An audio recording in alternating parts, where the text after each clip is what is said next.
এবারে আমি এবং আমার ক্যাজুয়াল স্টাফ আমার নামে একটা মিথ্যা অপবাদ হয়েছে। গত শনিবারে যে পঞ্চায়েত শনিবারে ছুটির দিনে ভাঙড়ি মাল 50 লাখ টাকা বের করেছে, আমি তাদের উদ্দেশ্যে বলতে যাই, যদি বাপের বেটা থাকো, এই 5-6টা টিএমসি গুন্ডা তারা কিন্তু মেম্বার নয়, মেম্বার যদি থাকতো তারা এই আচরণ করতো না। সেদিন আমাদের অফিসিয়ালি কাজ ছিল, কেননা আমাদের ইঞ্জিনিয়ার চলে যাবে 3 তারিখ থেকে 12 তারিখ ছুটি নিয়েছে, যে তার মেয়ের অ্যাডমিশন আছে বলে দিল্লি চলে যাবে। সেই জন্য বললো যে প্রধান সাহেব আমি শনিবারে রবিবারে কাজটি টেনে করে দেবো। ইতিমধ্যে যখন আমরা কাজ করতে শুরু করেছি এবং একদিকে সাফাই চলছিল, তার মধ্যে 4-5টা টিএমসির মেম্বার এবং প্রতিনিধি তারা জোর জবরদস্তি ঢুকে এনএসকে বলছে, জোর জবরদস্তি বলছে আমাদের প্যাডে কাজ দিতে হবে, সিগনেচার করতে হবে, মারার হুমকি এটা প্রতিনিয়ত করে যাচ্ছে। তারপরে আমরা বেরিয়ে গেলাম যে ঠিক আছে তোমরা যা পারবা করো। এবার ওই মুহূর্তে 4টা মোট ভাঙা চেয়ার ছিল, তো আমাকে বললো সাফাই কর্মী যে ছিল ভোলাকাদির ছেলেটা, লোকাল ছেলে, জিজ্ঞাসা করতে পারেন, এবং আমাদের পঞ্চায়েতের সিসি ক্যামেরা ফুটেজ আছে। বললো যে দাদা এই 4খানি চেয়ার কি করবো? আমি বলছি 4টা চেয়ার ভাঙা এবং যা ওই কাঁচড়া মাচড়া যা আছে 50-100 টাকা যা হয় এগুলো তুমি বিক্রি করে দিও বা কোথাও ফেলে দিও।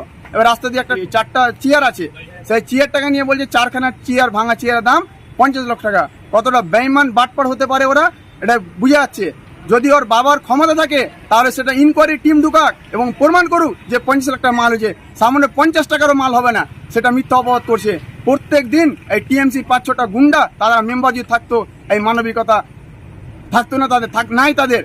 সেই জন্য তারা সবসময় স্টাফদের মেম্বারদের কিছু আমাদের মেম্বারদের পিছনে লেগে থাকছে, জোর জবরদস্তি বলছে পঞ্চায়েত দেবো না, সিগনেচার করতে পারবি না, যে তোদের ম্যাচুরিটি নেই। আমরা বেনিগ্রাম পঞ্চায়েতের শান্তি শৃঙ্খলাভাবে আমরা পঞ্চায়েত চালাচ্ছি। যেদিন বলে দেবে বেনিগ্রাম পঞ্চায়েতের সাধারণ মানুষ যে প্রধান 1 টাকা দুর্নীতি করেছে, প্রমাণ লিখিত দিবে, সেদিন আমি স্বইচ্ছায় প্রধান পদ ছেড়ে দেবো।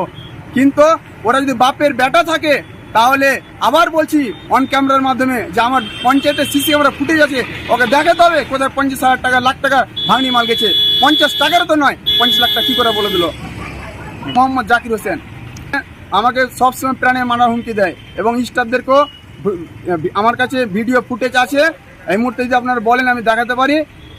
মানে যতগুলো মিটিং হচ্ছে, মিটিংয়ের টাইমে রেজুলেশন খাতা নিয়ে পালিয়ে যাচ্ছে এবং সেক্রেটারিকে হুমকি দিচ্ছে এই মিটিং করতে হবে না গো, এবং এলাকাতে বলছে টিউবওয়েলও ঠিক করতে হবে না, টিউবওয়েলের পার্টস কিনতে হবে না। মানে ওরা বলছে আমরাই কিনবো, 2 টাকার মাল 4 টাকা নিবো, নাহলে পঞ্চায়েত চলতে দিব না। মানে মানসিক অত্যাচার করছে। কারা হুমকি দিচ্ছে?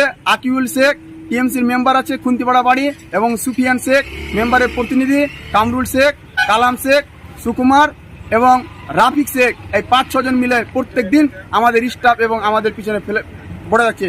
কিন্তু আমরা ভয় করি না, আমরা স্বচ্ছ হয়ে পঞ্চায়েত চালিয়ে যাবো। যতদিন চেয়ারে থাকবো চেয়ারকে সম্মান করে চলে যাবো, অবশ্যই জানাবো। এর আগে আমরা জানিয়েছি অনেকবার, কিন্তু কাজ হচ্ছে না। টিএমসি শাসিত জায়গাতে এমনই হয়ে গেছে যে কোনো কথা শুনছে না। তারপরও সাহস করে আমরা আছি। আমরা জনগণের পঞ্চায়েত আমরা যখন ভোট করি বলেছিলাম, এখনো জনগণের পাশে আছি, আমরা সবসময় সেবা দিয়ে যাবো। আপনি এই বিষয়টি কি বিডিও সাহেবকে জানিয়েছেন? বিডিও সাহেবকে ফোন করেছিলাম, তিনি ফোন রিসিভ করেননি, কথা বলা হয়নি। যেহেতু ছুটি দিন আছে, আমরা সোমবারে আবার যাব আমাদের স্টাফদেরকে নিয়ে এবং বিডিও অফিসে আমরা জানাবো। এর আগেও বারবার জানাচ্ছি। বিডিও স্যার নতুন জানে না, বিডিও স্যারও সব কিছু জানে, তারপরে উনি কিছু করতে পারছে না। ওনারও একটা ভয় আছে, যা বুঝতে পারছি, ভয় কাজ করছে।